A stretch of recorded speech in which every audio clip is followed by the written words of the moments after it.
love, my ardent soul encumbers. Love, nightmare-like, lies heavy on my chest, and weaves itself into my midnight slumber.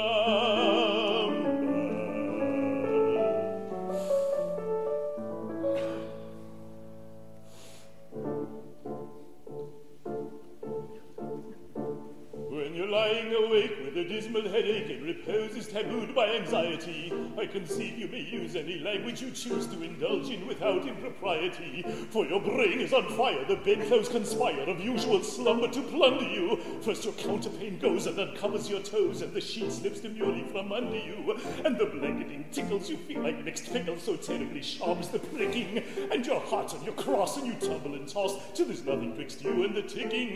Then the bedclothes all creep to the ground in a heap, and you pick 'em all up in a tangle.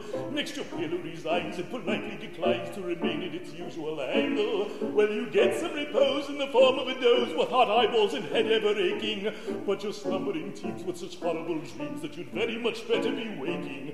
For you dream you are crossing the channel and tossing about in a steamer from Harwich, which is something between a large bathing machine and a very small second-class carriage, and beginning a treat, belly ice and cold meats to a party of friends and relations. They're ravenous horde, and they all came on board at Sloane Square and South Kensington stations. And bound on that journey, you'll find your attorney, who started that morning from Devon.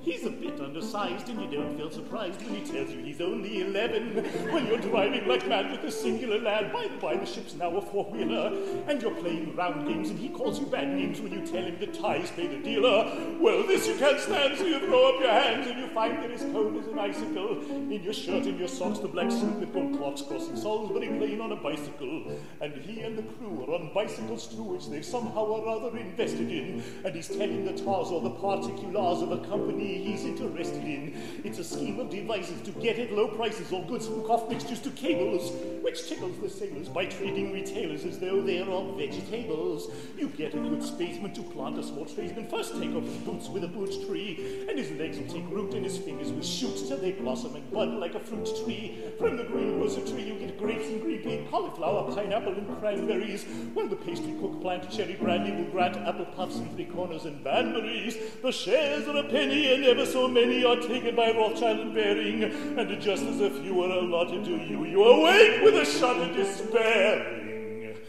You're a regular wreck with a crick in your neck, and no wonder you snore, for your head's on the fall, and your needles and pins from your soles to your shins, and your flesh is a creep for your left leg's asleep, you have a crab in your toes, and a fly on your nose, and some fluff in your lung, and a feverish tongue, and a thirst that's intense, and a general sense that you haven't been sleeping in clover. But the darkness is past, and it's daylight at last, and the night has been long. Ditto, ditto, my song. And thank goodness they're both of